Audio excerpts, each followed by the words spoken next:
का, लेकिन भगवान न करे कहो को खूब हो। एक एग्जाम्पल में आप सभी को समझाने के लिए बोल रही हूँ। जैसे कि हमारे परीक्षित महाराज है, क्या नाम है इनका? अजब सिंह यादव।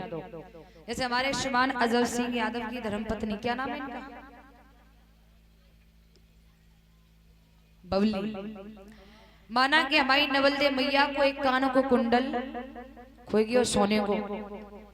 अब ये सोच रही हाय राम, कुंडल खोएगी और शाम को पति महाराज आवेंगे, डांटेंगे, डांटेंगे का हो सकता है पीटेंगे भी। बड़ी मुश्किल से सोने के कुंडल बनवाए पाए, आजकल सोना बहुत महंगा हो गया है। वे सोच रही क्या करें, शाम को पति आएंगे बहुत डांटेंगे। फिर सोचा अरे छोड़िए ना, सब शाम को देखा जाएगा।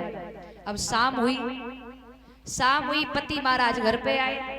इन्होंने खाना बनाया, बच्चों को भी खिलाया, पति को भी खिलाया और बाद में बोलो बोलो खुद भी खाया।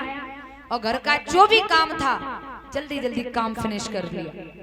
फिर के बाद काम करने के बाद इधर पति महाराज रोटी खाए के सोए गए, लेट गए चारपाई पे।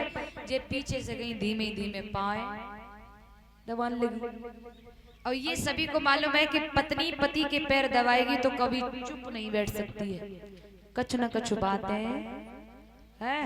सही बात है। हाय राम, देखो इन्हों तो मुड़ू ना हिल रहा है। ये हकीकत है। पाए दबाएगी तो चुपचाप नहीं बैठेगी, कछु न कछु बातें। आज आप सारे दिन, ये कौन सा कस्बा है आपका? पूठन। हाँ, आज आप सारे दिन पूठन में रहे कि जसवंत में रहे कि आप सारे दिन इटावा में रहे, आज ऐसा हो गया फलाना, तमाम कहाँ की बातें। और हाँ एक और बात बताऊं, बोले अरे वो लाला नहीं है, बोले कौन? अनिल। अनिल बोले आप बाकी बहुरिया को एक कानों को कुंडल खोएगा सोने को। तुम्हारी कसम अनिल इतने अच्छे थे, उन्हें भाई बहू से कछु कही ना है। सो ये हमारे परीक्षित महाराज उठ के बैठ गए, नहीं गई तो नहीं गई, कुंडल खो गया तो खो गया।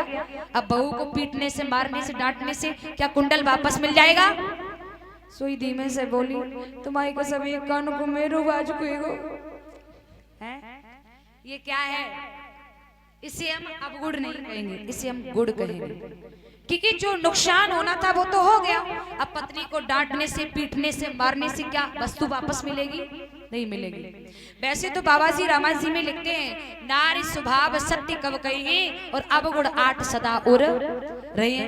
प्रत्येक स्त्री के अंदर 8 अवगुण होते हैं, जिसमें सबसे बड़ा अवगुण होता है झूठ बोलने वालों है। साड़ी आई होगी 1000 रुपया की तो 1500 की बताई हुई पड़ोसिन को, कोलाए लल्ला के पापा। ये हकीकत होता है। ऐसे ही सती मैया भी उस बात को छुपाना चाहती हैं और बात को छुपा करके बाबा से कहती है भैया 1 लोटा घोटू या 2 लोटा। लेकिन बाबा कहते हैं आज मेरा भांग पीने का बिल्कुल भी मूड नहीं है। ये बताओ परीक्षा ले आई। बाबा समझ गए, माता समझ गई कि बाबा अब नहीं मानेंगे, पूछ के ही मानेंगे। तो माता बोली बाबा कछुन परीक्षा लीन गुसाई और कीन प्रणाम तुम्हारी नाही।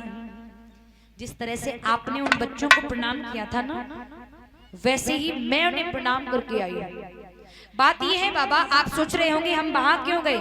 दूर से मैंने उनके अच्छे से दर्शन नहीं कर पाए थे, इसलिए उनके पास जाकर के उनके दर्शन करके उन्हें प्रणाम करके चली आई। क्या? बोले हाँ।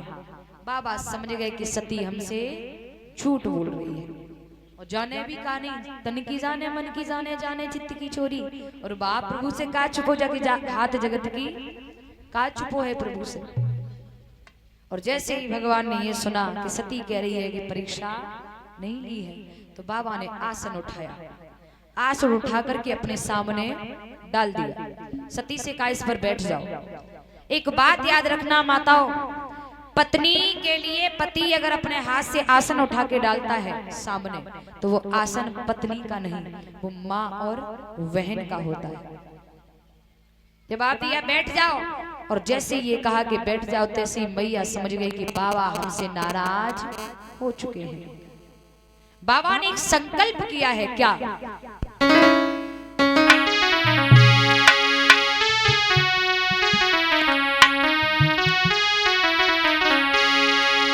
शिव संकल्प की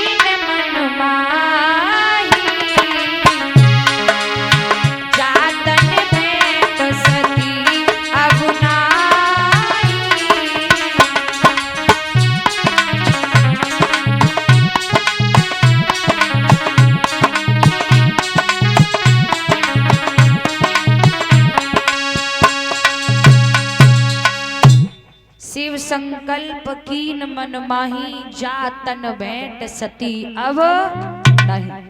बाबा ने संकल्प किया है सती मेरी और तेरी इस शरीर से भेंट अब नहीं होगी। इतना कह के बाबा ने अपनी समाधि लगा